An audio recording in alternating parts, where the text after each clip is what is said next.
Sobat Kairos yang dikasihi Tuhan Yesus Kristus, firman Tuhan yang menjadi renungan kita hari ini diambil dari Injil Lukas pasal 24 ayat 15 sampai ayat 16. Demikian firman Tuhan.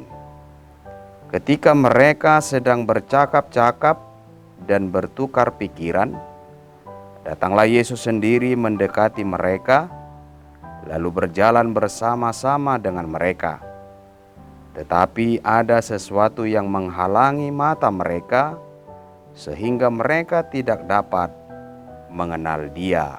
Demikian firman Tuhan. Sobat Kairos, mata adalah salah satu panca indera yang sangat penting bagi kita manusia, sebab hampir sebagian besar aktivitas hidup kita sehari-hari menggunakan mata. Sungguh kasihan bila mata seseorang tidak dapat melihat alias buta, sehingga aktivitas hidup menjadi terbatas dan tidak dapat maksimal hasilnya. Namun Tuhan itu sangat baik.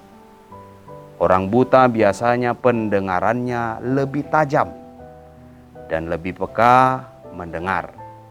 Seperti misalnya Stevie Wonder, meskipun matanya buta, dia menjadi penyanyi terkenal dengan salah satu lagu hitsnya, I Just Call to Say I Love You. Sobat Kairos, rencana Tuhan atas hidup seseorang kerap kali tidak dimengerti. Ada yang jalan hidupnya mulus saja, ada yang alami rintangan tidak besar.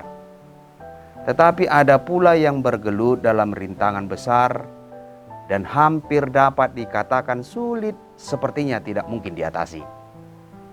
Sehingga kita harus mengenal Allah, maka kita juga pasti mengenal rencana Allah itu.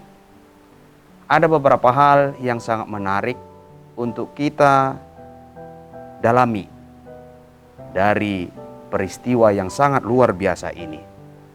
Yang pertama, cara kedua orang itu mengenali Yesus. Kepada dua orang itu, Yesus tidak mengatakan kepada mereka tentang siapa sebenarnya dirinya. Namun demikian, kedua orang itu akhirnya dapat mengenali Yesus itu dengan caranya memecah-mecah roti dan mengucap berkat. Mereka tersadar akan perasaan mereka dan pengajaran Yesus selama perjalanan. Ada ungkapan yang sudah umum kita ketahui, yang mengatakan tak kenal maka tak sayang. Bagaimana mungkin Anda mengasihi Yesus jika tidak mengenalnya? Bagaimana mungkin saudara percaya jika saudara tidak mengenalnya? Pengenalan kita kepada Tuhan akan terjadi dalam persekutuan dengan Dia.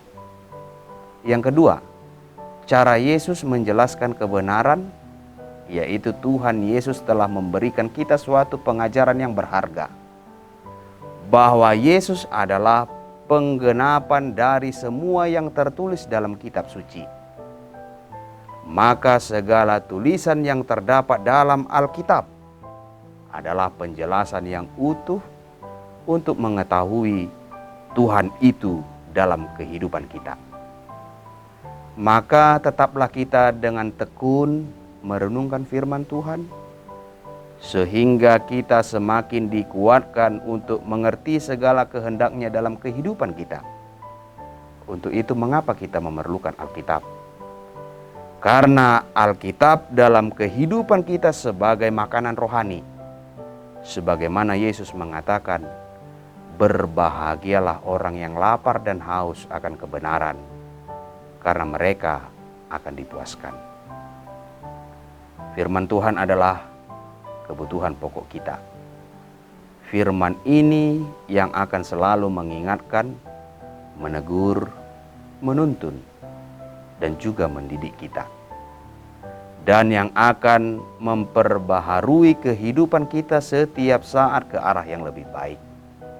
Yang ketiga, meninggalkan persekutuan.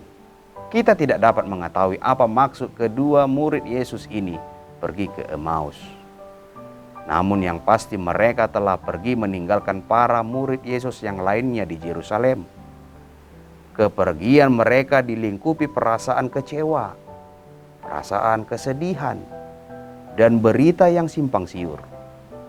Maka tidak heran jika Yesus menegur mereka, "Hai kamu orang bodoh, betapa lambannya hatimu."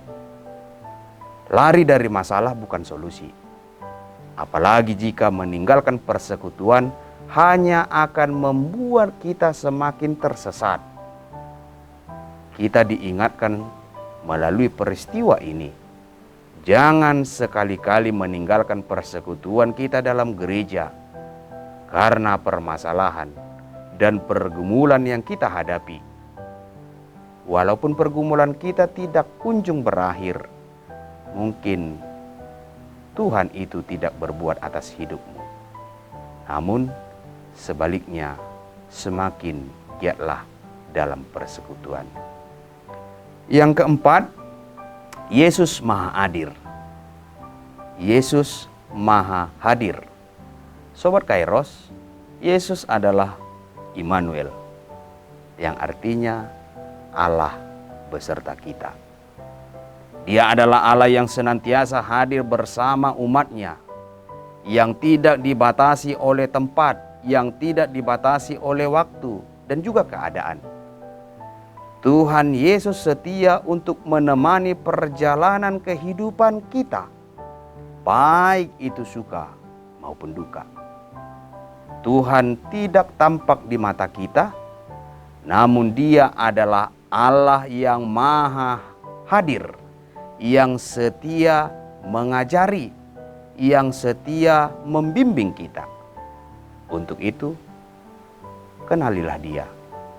Yakinkan dirimu, yakinkan hatimu, agar Dia yang membimbing, agar Dia yang mengarahkan, mengajar engkau di dalam kehidupanmu. Selamat beraktivitas Sobat Kairos. Tetap selalu jaga kesehatan dimanapun kita berada. Pakai masker, rajin cuci tangan, pakai sabun, serta jauhi kerumunan. Percayalah, Tuhan pasti memulihkan. Tuhan Yesus memberkati kita. Amin.